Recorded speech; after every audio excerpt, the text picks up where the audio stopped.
All right, welcome once again. Good morning, good afternoon, good evening. Thank you for joining us for wherever you are signing in from.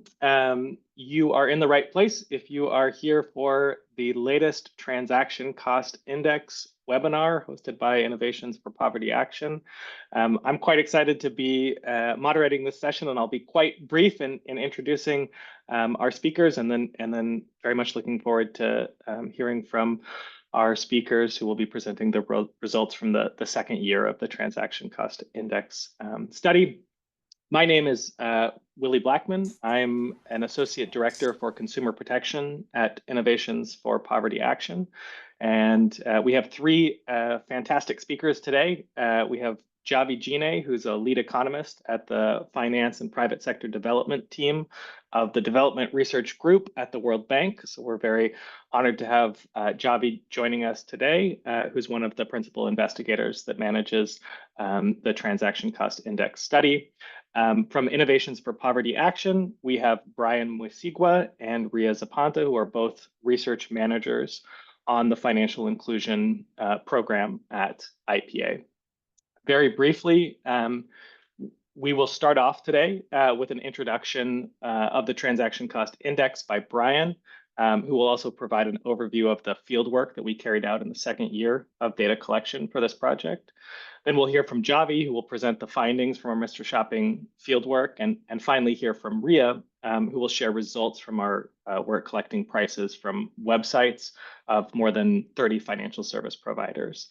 We'll also hear Ria introduce a new toolkit that we have just launched for regulators and others who are interested in conducting their own collection of costs that consumers face when using digital financial services.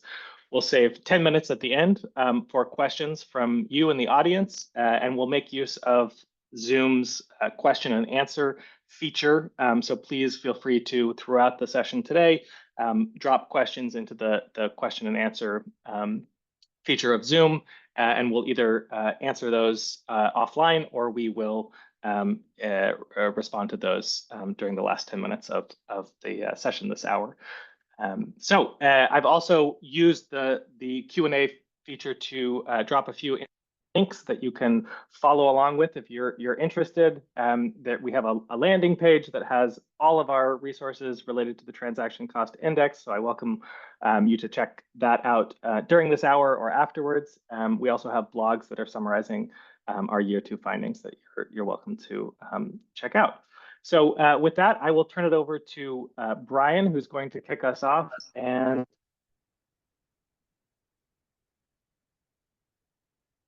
thank you very much, Willie. Good afternoon, good morning, everyone. Thank you for joining us today as we share our experience measuring the true cost of digital financial services, focusing on mobile money and our year two results from the Transaction Cost Index study.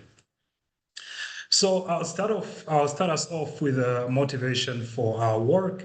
So as we know that, taking up digital financial services like mobile money does result into welfare improvements and poverty reduction through a variety of pathways, including consumption smoothing, by sharing risks over a larger social network, being able to shift to higher productivity employment, being able to migrate to productive urban centers while remitting money back home. So the evidence is pretty clear on that front. What we don't know much about is what drives the uptake of digital financial services. And we can think about these drivers in a couple of buckets, thinking about them in terms of the knowledge and perceptions that consumers have of products out there, and whether they do trust the providers that offer these products. We can also think about these in terms of the product features. What does the product offer? So things like interoperability, linkages to other products can be a factor in the take-up of digital financial services. And then the other two buckets where our work focuses, one which is cost, that we put a lot of emphasis on, and then less so on our infrastructure. So our hope with this work is to provide more understanding of these factors and also provide a systematic way to measure them appropriately.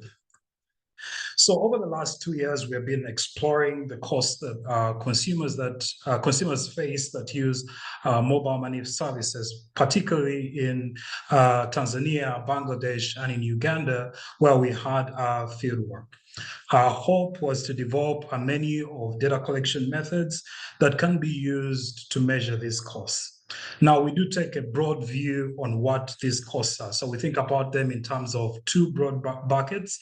One, which is monetary costs. So you can think about this in terms of the formal fees that one needs to pay for these services, but also the informal unexpected fees that accompany them.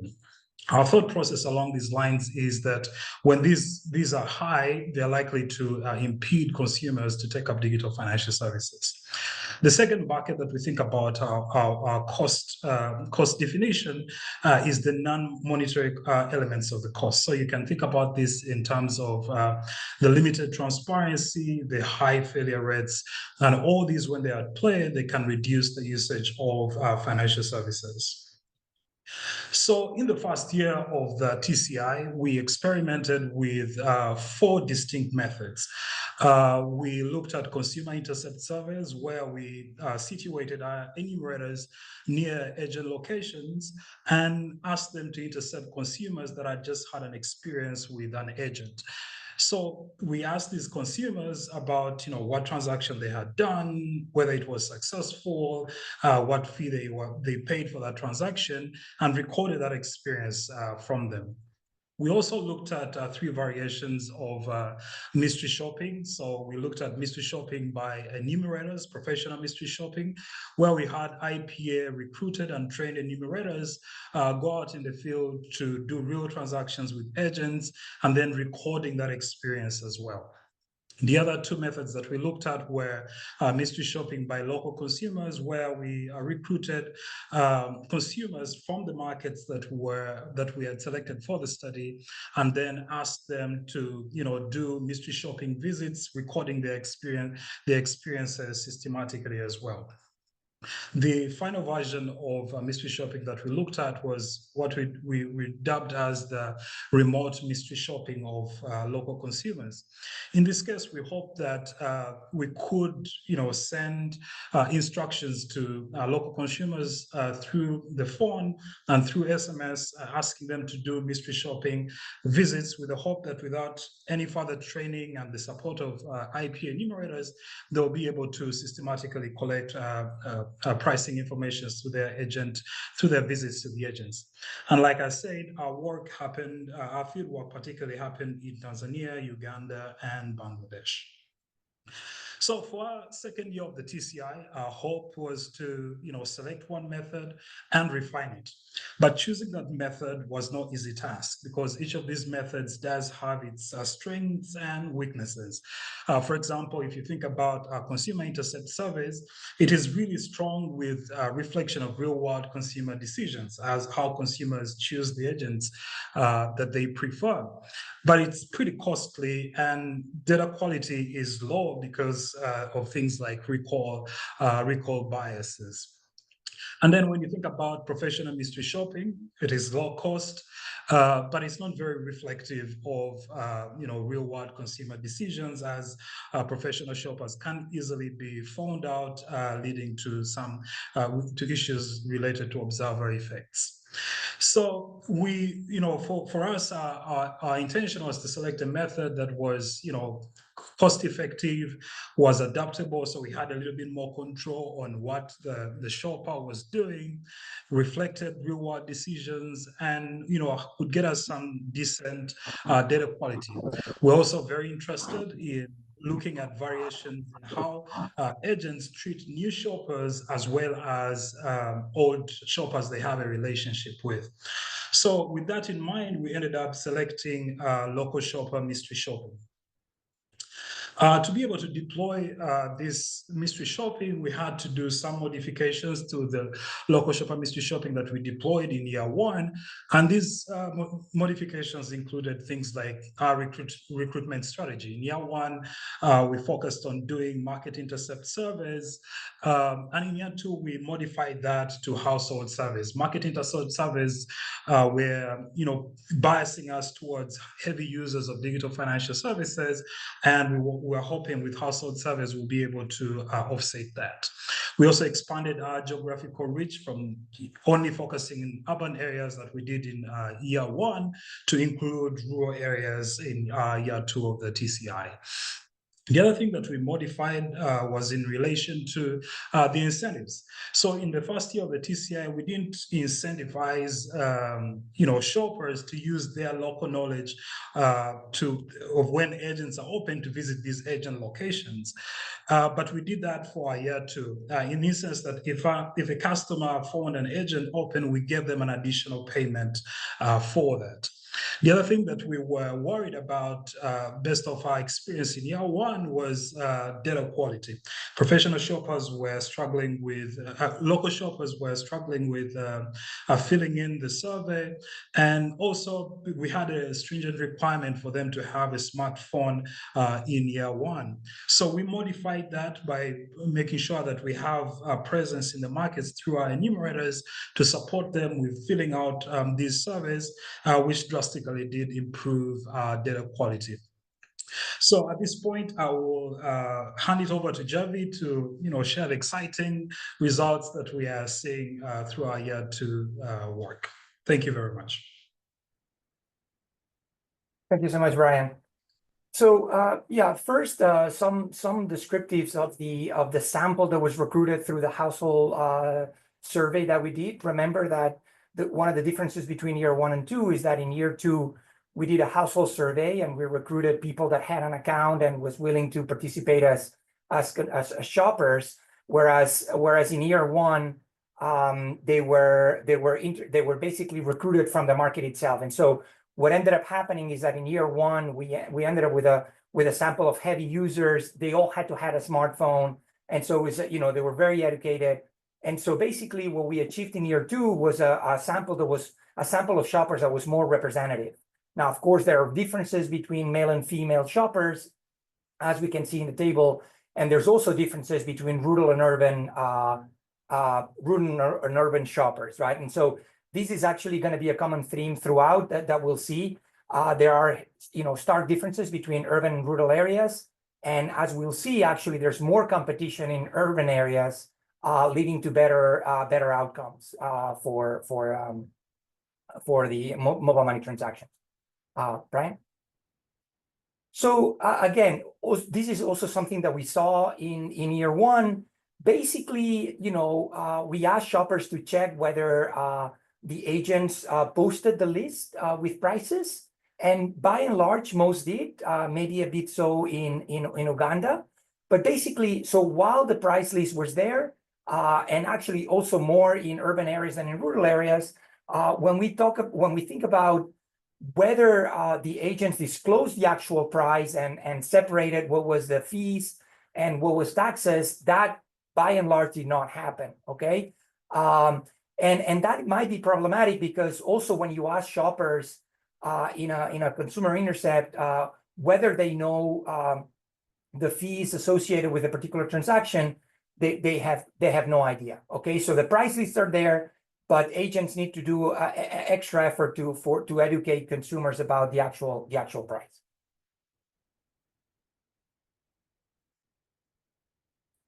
Now, when it comes to overcharging, so that is, are agents charging over and beyond the cost of the transaction, the fees and the taxes, associated with the transaction? We actually, again, similar to year one, we don't find much, maybe a bit in Uganda.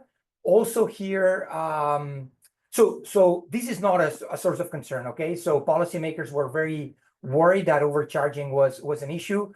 Another colleague of us, Francis Anand, has some work in Ghana where overcharging might be more of an issue. But at least in these three markets, Uganda is a problem, but not so much Bangladesh and Tanzania. But what it is true is that there is more overcharging in rural areas again, right? So maybe competition curbs a bit of overcharging, and also overcharging also happens among new agents. No differences by gender. Now, so this is another. Now we talked about the monetary costs of doing transactions. Let's talk a bit about non-monetary costs. So, and that's basically the time cost that is needed to basically to conduct a successful transaction. So one of the issues that affects that is whether, when one goes to an agent, the agent is present, right? Or whether even if the agent is present, the agent will have the float, will have the money, the cash or the e-money to basically conduct the transaction. Okay, so that is basically, and so we record that agent's presence and whether the transaction was successfully concluded, and by no means this is 100%. Okay, so in places like Tanzania and Uganda, 70% of success rate and about 80 to 75% of presence, agent presence. Now, this has been, with local knowledge of the market, this is improved. So there were differences in year one when we were comparing professional shoppers that had never set foot in the market to local shoppers that knew basically the routines of these agents. And so, if we're thinking about a typical transaction, of course, it's going to be done by someone that knows the market. But this is still a source of concern.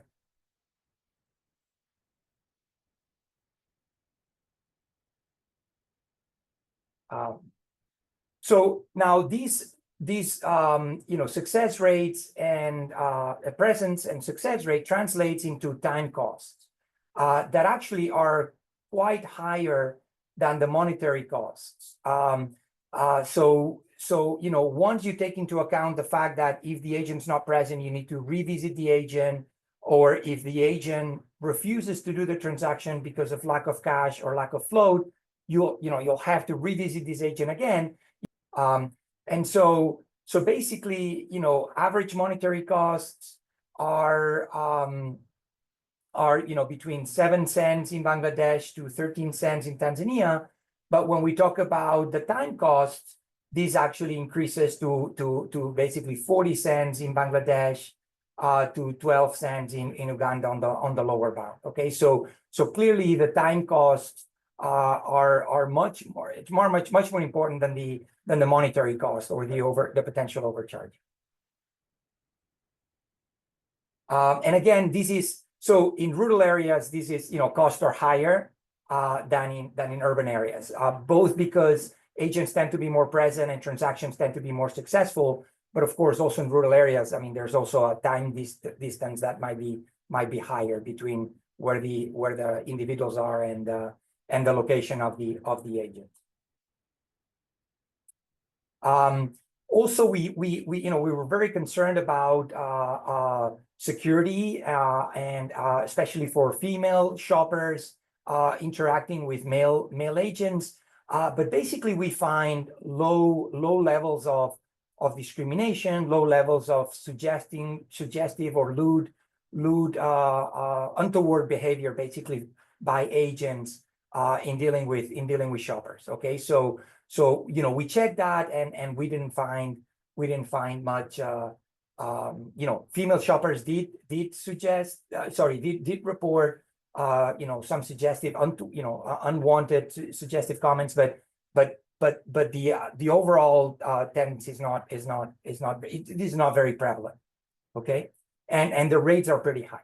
So just in terms of takeaways, so again, I mentioned, when it comes to price transparency, verbal disclosures are rare, and that might be an issue because individuals remain uninformed about the actual costs of transactions. Overcharging is not a source of concern, at least, well, maybe in Uganda, but not in the rest of the markets.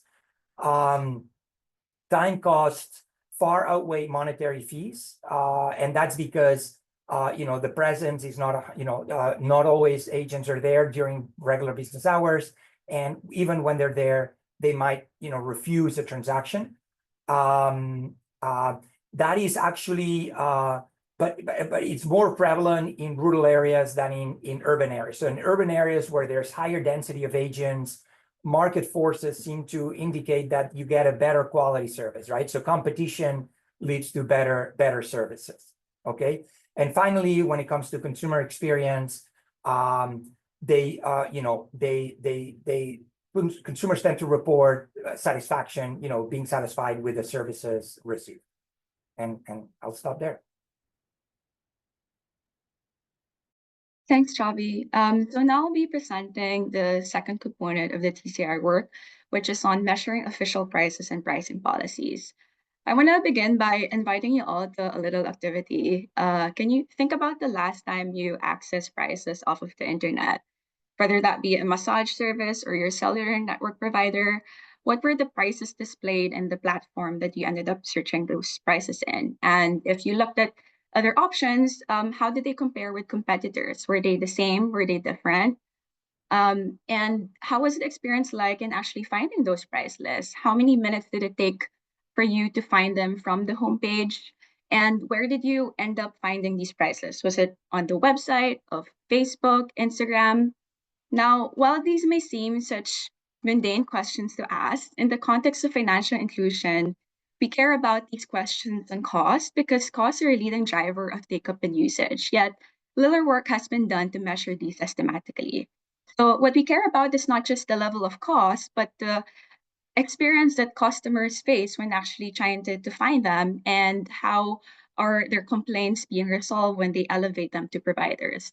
And so with this motivation, we designed the price scraping exercise into 3 components. First, the price scraping, wherein we capture official price lists from leading mobile money providers.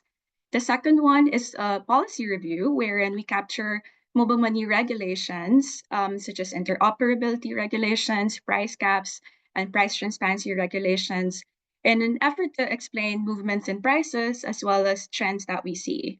And the third component is on the ease of accessing prices, wherein we try to mimic what the average experience would be like for a customer in trying to access these price lists, and whether or not when they do file a complaint or flag a complaint, these things get resolved.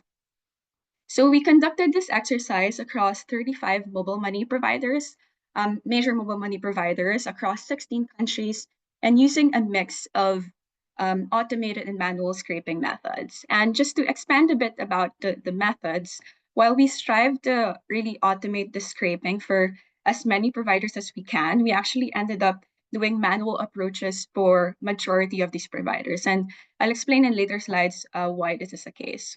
So similar to the mystery shopping exercise, we also conducted the pricing data collection in 2 years, and the major refinements from the year 1 are as follows. The first one is that in the redress component, we included a customer care inquiry via phone, in addition to the customer care inquiry via email, in an effort to know more about the experience and common channels that consumers may be using in order to elevate complaints.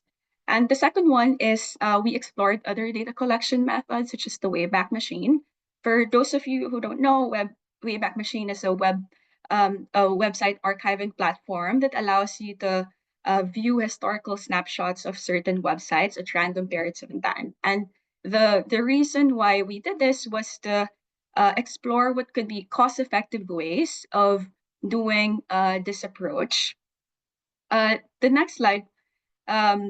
I want to start by first discussing the ease of accessing prices, the third component of this price scraping exercise. So the objective here, as alluded to earlier, was we wanted to get some insights on what the experience of an average consumer is like in trying to find the price list, as well as when they elevate concerns or complaints to providers.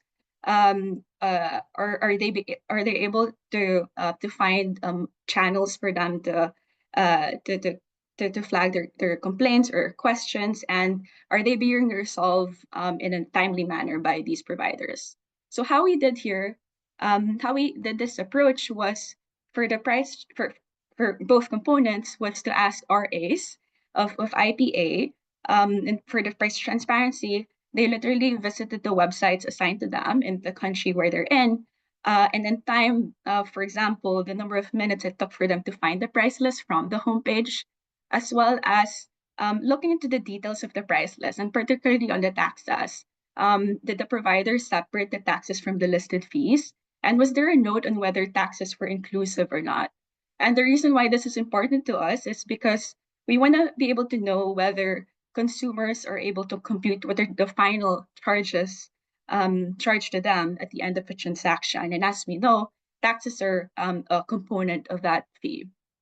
And then for customer redress, we had a standardized complaint that we sent out across all RAs in the sample countries. And we asked them to flag this in two ways. First is an email channel, and the second one is through a phone hotline. We asked them to time the minutes and the hours that it took for the provider to respond to them, and say a bit about the satisfaction level of the response, to measure a bit about the quality, and we use a standardized set of criteria for this purpose.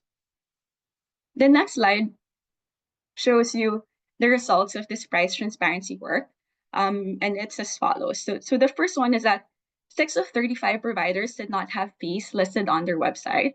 And while this may seem small, it's actually non-trivial, as we're talking about customers of these providers not being able to access at all what the fees are, at least through the website channels.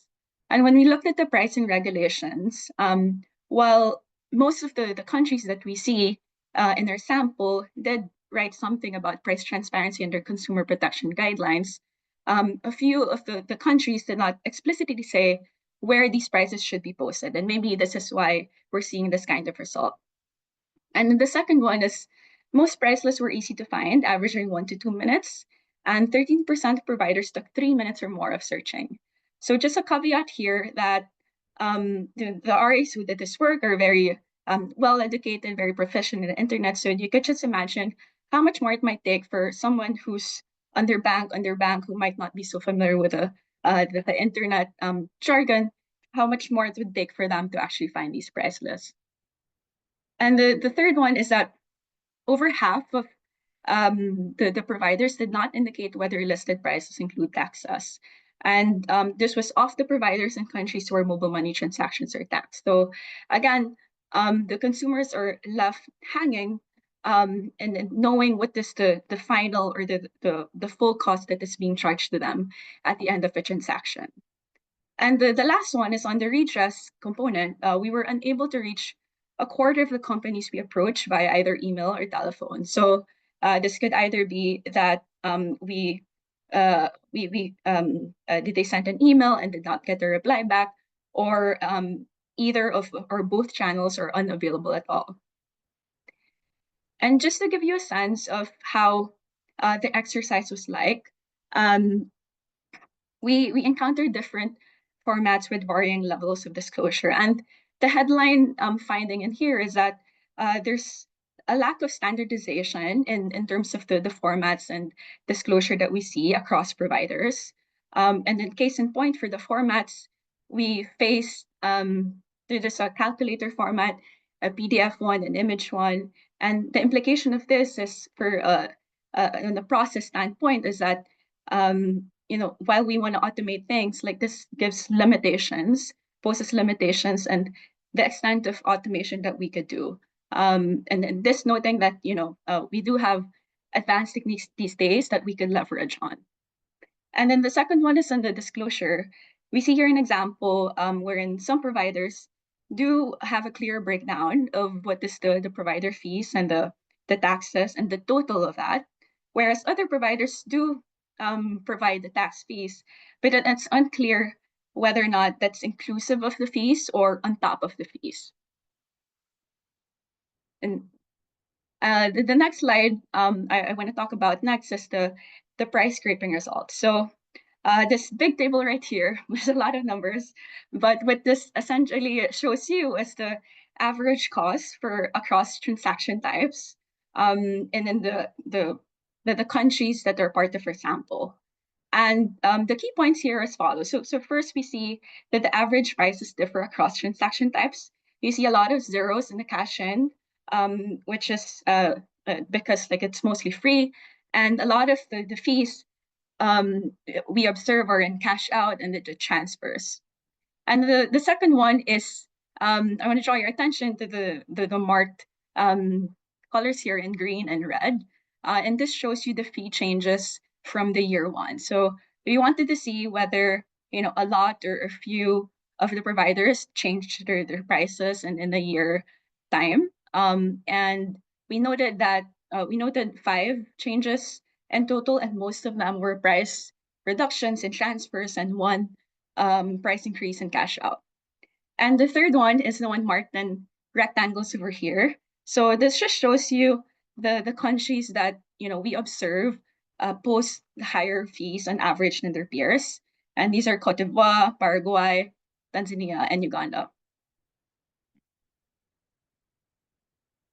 Then the next slide, there's a lot of data that we got, and we wanted to see, so some trends using like other data that we can compare it with. So first is on the cost by scale. So the theory here is that countries with high mobile money penetration, which means the percent of adults with high mobile money accounts using the Findex data, we would imagine that these countries would have lower costs because of economies of scale. But what we find in the data is actually the opposite of that, as those countries with high mobile money penetration tend to have high mobile money prices. And the second one is on cost by competition. We wanted to see whether countries that face competitive markets, so like more dominant players in the market, tend to have high prices or low prices. And the theory there would say that those with low competition would have higher prices. And what we see in the data is also the opposite of that, as they tend to actually have lower prices. And one explanation of this that we think might be explaining this is the fact that if you're a single, so these countries on the right of the graph right here, Kenya, Ethiopia, Peru, these are partly state-owned, and so one explanation might be like there's government incentives for them to make the cost affordable. And another possible explanation is that, as a big provider in these countries, they would have economies of scale in terms of infrastructure, the service distribution, and agent network, which allows them to drive low costs. And then the third one is within country price dispersion. And the question here is that whether or not the pricing structures within each country would tend to converge on a similar pricing structure. And the answer is yes. We see that tends to be the pattern, although there's a couple of outliers that we see right here. And one explanation of this and for some of the countries right here is due to the pricing caps that enables providers to set prices at a certain level. And another interesting question in terms of mobile money prices is how much do taxes contribute to the full fees? And what we see here is just a variety of results, right? We see that Tanzania has one of the highest shares of taxes per cash out and person-to-person transfers, over 40% or an average of 40% for cash out in the transfers. And other countries that also have notable proportions are Bangladesh, Kenya, Nigeria, and Uganda.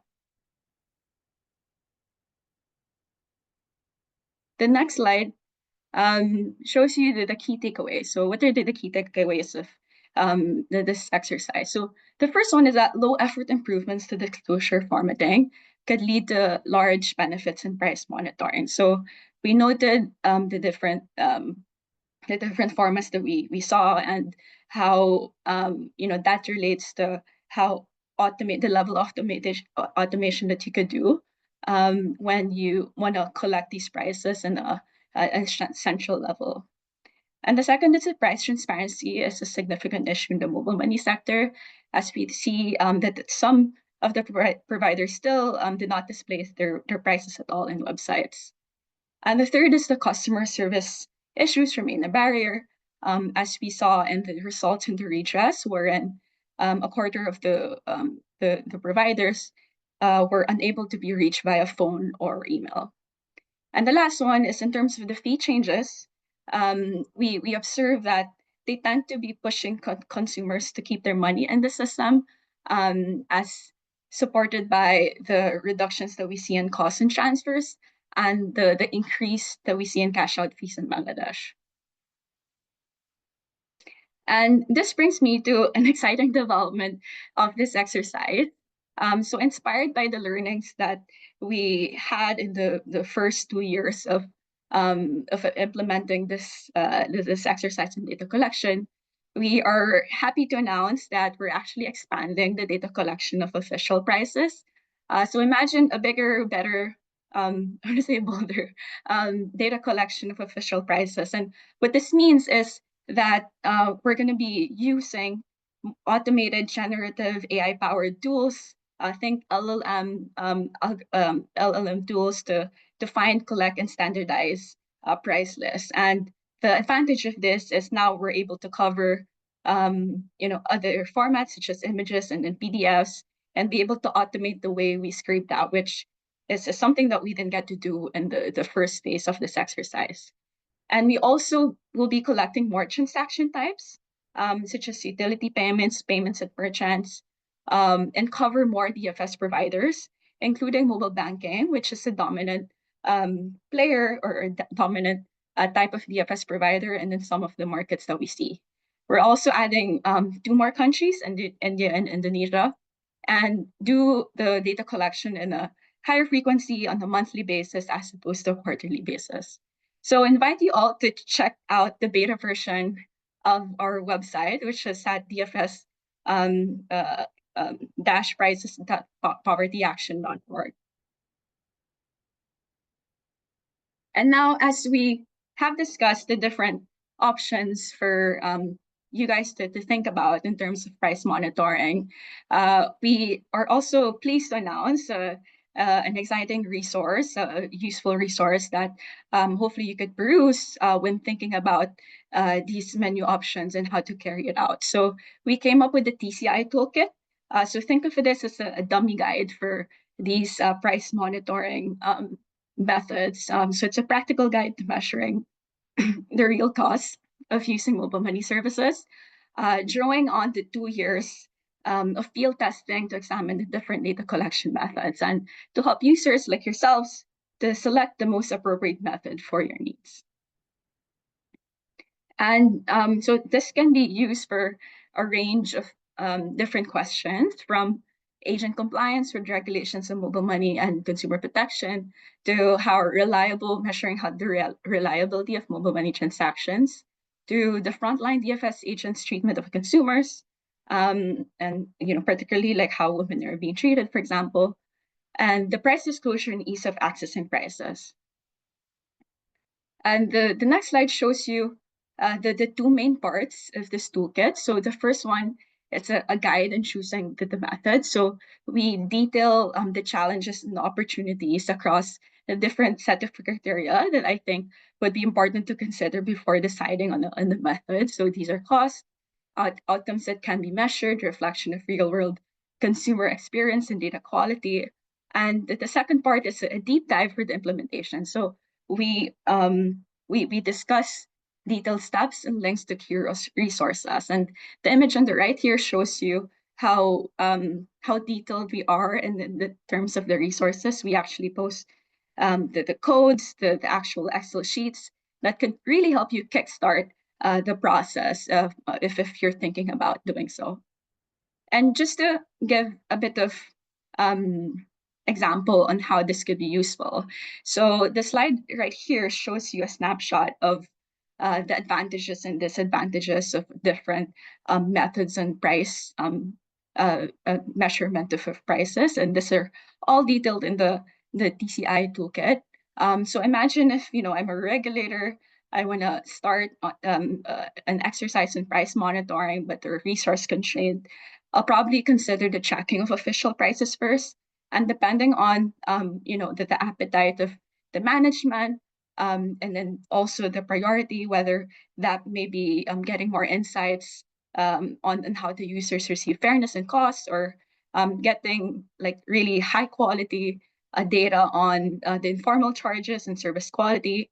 I may be considering consumer interviews or mystery shopping.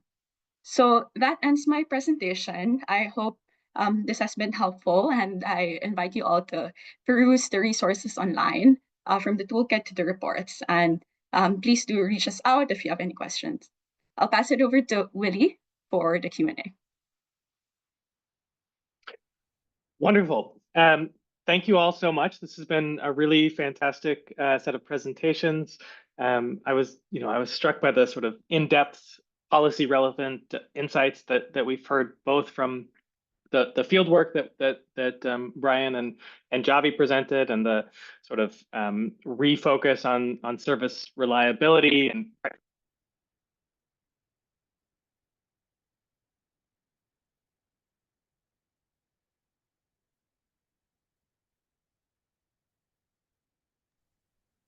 sorry to interrupt, Willie. Your sound cut out, I think.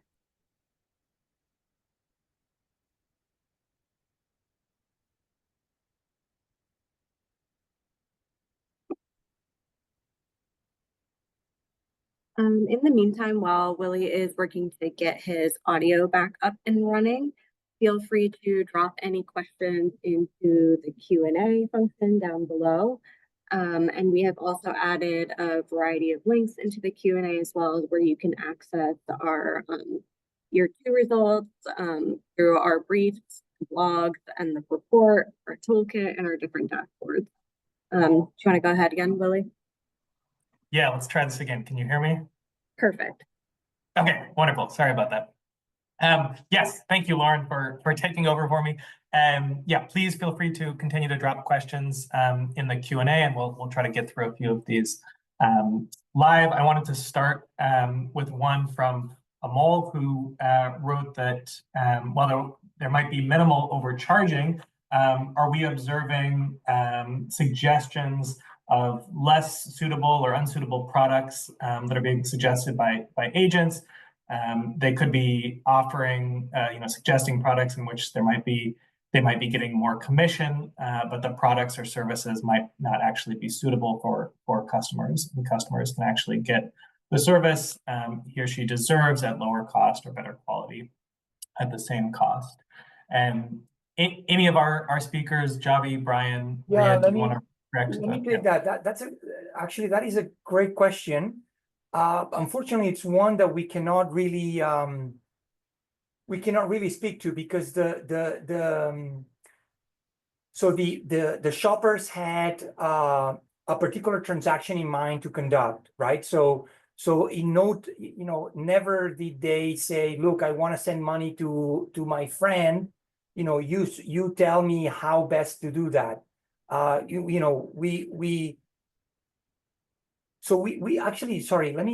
had over the counter maybe, but basically, the shoppers typically went for a cash in, for a cash out, and then it was off net and on. So there was agent assisted transactions for P2P. I believe Willie and Brian, please jump in, because sorry, it's been a while. But I don't. So again, the question is, which is very good. Did the agent have inputs into how a particular transaction was conducted, so that they could steer, they could steer the client towards higher commission? And again, what I recall is that by and large, it was the consumer dictating the kind of transaction they wanted to do. So I don't know how much leeway there was. Again, maybe for off net, and maybe agent assisted P2P, maybe there was some leeway, but sorry, Willie and Brian, if if you recall, you know, yeah, this is something that we could look at. But you know, yeah, sorry. Over to you guys.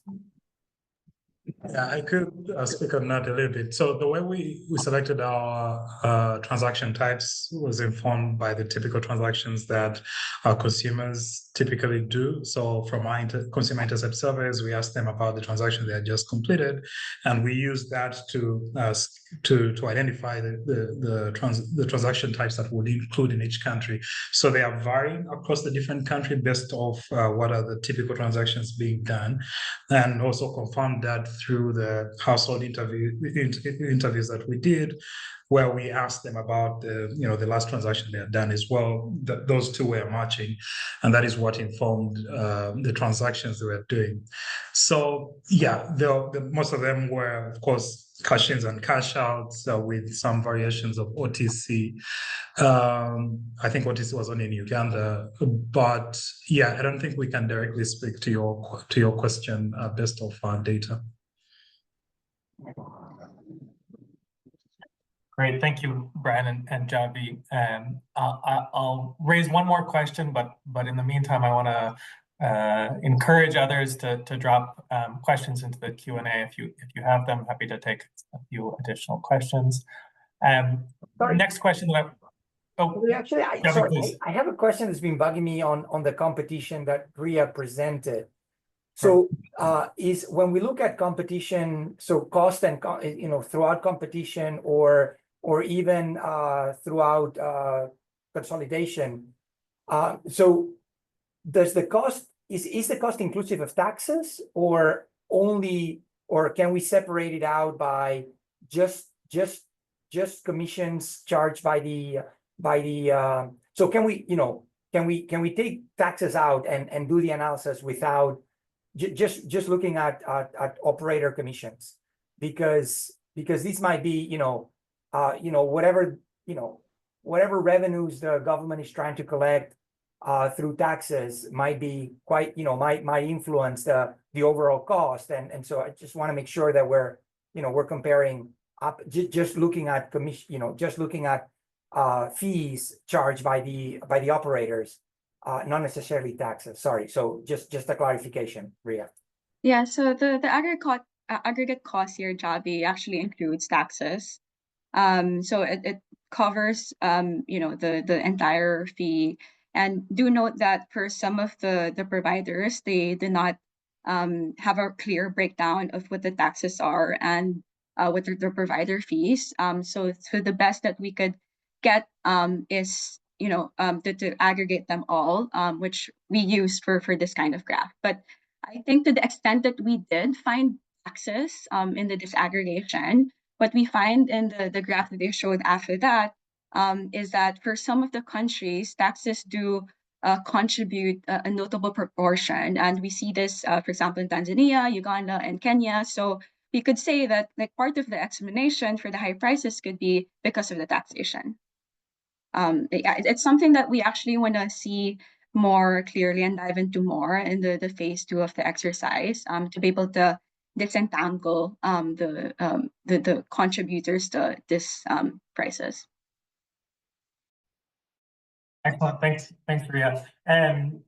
Relatedly, Hillary asked a question which I think has been at least partially addressed, but let me just pose it, and Ria, you can let us know if you have more to say on this. So Hillary notes that the cost by scale is interesting. However, we know that there are idiosyncratic issues like a monopoly in Kenya and taxes in Tanzania. How should we interpret the results in that context? And I know you spoke to this a little, but anything else you want to say on that front? Yeah, so it's quite related to what Javi posed earlier, but I do want to say that definitely regulations are very much interesting whenever we assess prices, right? Because we want to be able to explain why prices are high and if movements in prices, whether or not they're being that it's due because of the regulations that we see. And while we didn't get into an exhaustive review of the kinds of markets, for example, how many in these countries are actually monopoly. That's something probably that we could consider for the future exercise. But On the taxes, we, as I noted earlier, we could say that this could partly be the reason why some of the fees that we see in countries are high. Because as explained with Javi earlier, like in the cost by scale, we lump aggregate costs across transaction types. And there could be many explanations for that trend, but one of them could be because of the taxes. Wonderful. Thanks so much, Ria. I will continue to encourage others to add questions. Please let us know if you have additional. Willie, can I, so just to make a shameful plug here that, the work that we're doing with actually Tanzania, that basically with their concern that the taxes they're charging might be too high, right? So think about sort of a Laffer curve where, if you charge nothing, of course you have no revenues, but if you charge too much, you might actually be preventing transactions from happening because, a lot of, they're very expensive. And so there's an optimal sort of, there's a Goldilocks type point where you want to set your taxes. And so we're working with the government of Tanzania to try to explore, what are the price elasticities of consumers and in guiding and then, using that to guide what taxes, the level of taxes should be, right? So as Ria was saying, some of these governments have seen, an explosion of mobile money transactions and flows. And so they say, oh, that's a great opportunity for me to get some revenues, but how they set taxes is important, right? Because they might be stalling the development of these markets and the usage of these markets. So anyway, so just and so more work is going to be coming as we work with the government of Tanzania to assess their tax policy. Wonderful. Thanks so much, Javi. We have one more question about consumer protection, but Sieda, I don't know if you could maybe provide a little bit more context about what you would like us to address, because I'm not quite sure what you are asking. In the meantime, I have one question for Javi and Brian related to the rates of overcharging. We see that overcharging is higher in Uganda and near zero in Bangladesh and Tanzania. Do we have any sort of ideas about what might be driving the country differences and what's different about Uganda that could be explaining this higher overcharging rate?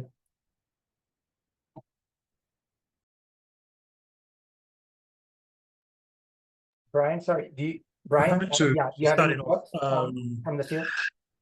Yeah, I mean, I don't think we have a direct explanation on why the overcharging rate is high in Uganda, but I can think about why would an agent overcharge, and could just be because they can get away with it, right? So if there are no stringent laws or enforcement of those laws to make sure that agents comply with regulations, because I know Uganda regulations do expect agents to actually do certain things.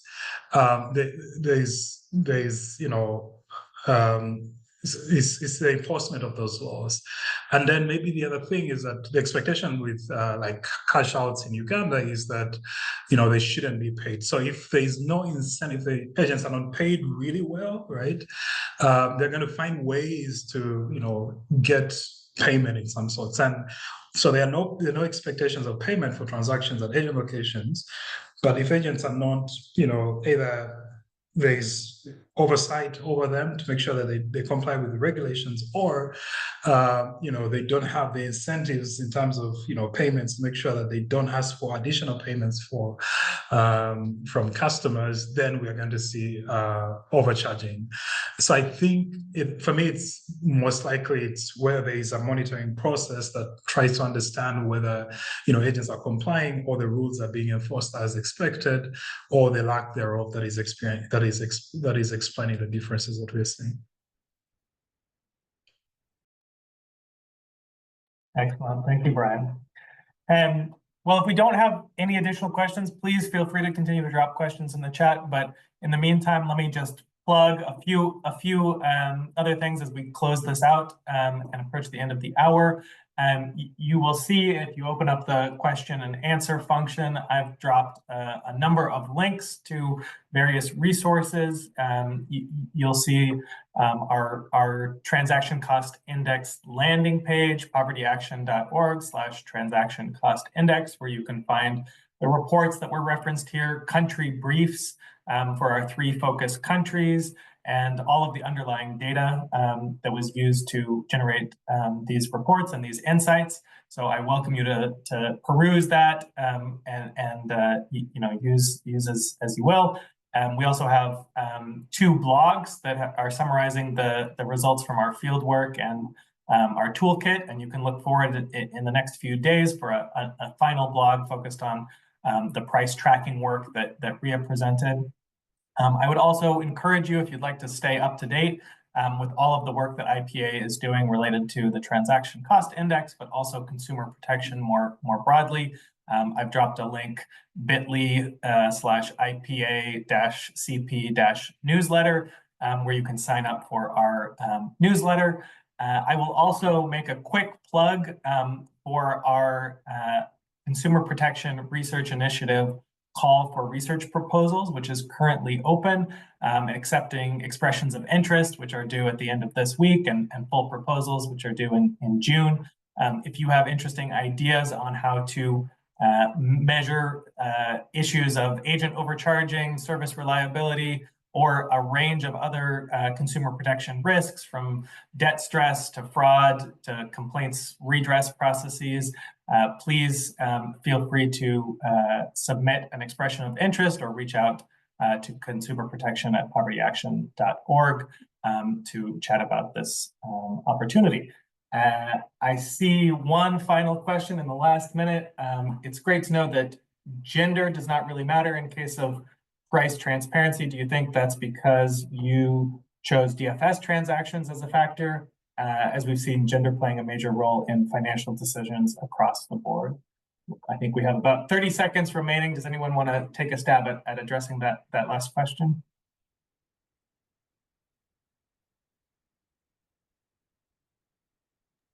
Yeah, I can make an attempt. Financial DFS users are more likely to be a little bit more sophisticated, so probably that offsets any imbalances that we could see. So men and women that use DFS are likely to be equally empowered, I would say.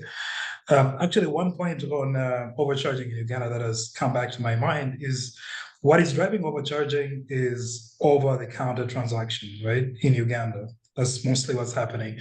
And there are no exact fees that are actually allocated to OTC. So there's a lacuna, there's a gap, so to speak.